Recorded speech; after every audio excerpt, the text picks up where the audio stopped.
اب خطاب کے لیے تشریف لاتے ہیں خطیب اہل سنت حضرت علامہ مولانا قاری حسین احمد مدنی چشتی گولروی صاحب تشریف لاتے ہیں اور اپنے خطاب سے ہمارے قلوب و ذہن کو منور فرماتے ہیں۔ نعرہ تکبیر، نعرہ تکبیر، نعرہ رسالت۔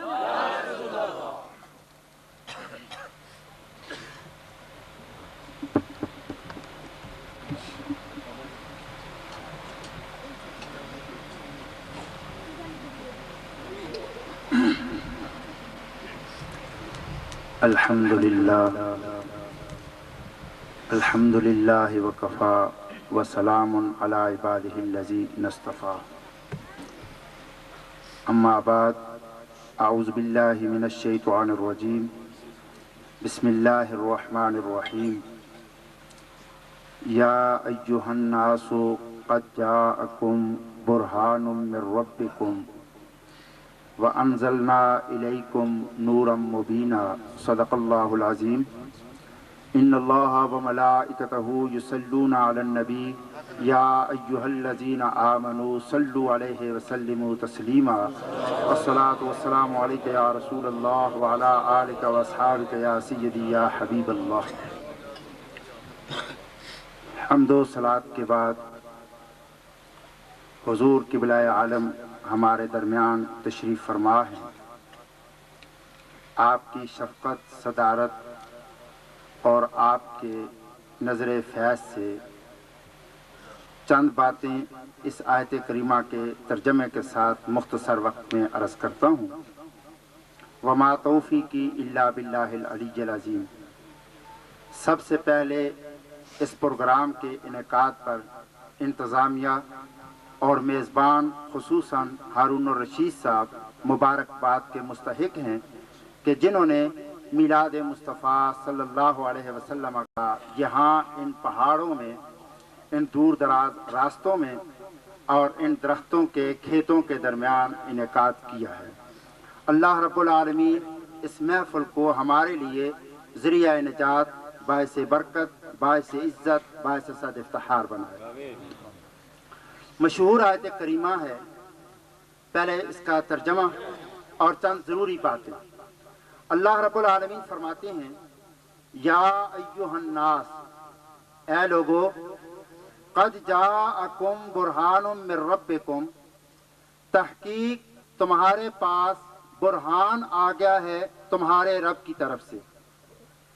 وَأَنزَلْنَا إِلَيْكُمْ نُورًا مُبِينًا، اور ہم نے اتارا ہے طرف تمہارے نور مبین۔ یہ ہے آیت کریمہ کا ترجمہ۔ سب سے پہلے مفسر حضرت عبداللہ ابن عباس رضی اللہ تعالیٰ عنہ فرماتے ہیں کہ جو اللہ رب العالمین نے فرمایا قد جاءکم برہان من ربکم، اس برہان سے مراد ہیں رسول اکرم صلی اللہ علیہ وسلم، اور نور مبین سے مراد ہے قرآن کریم۔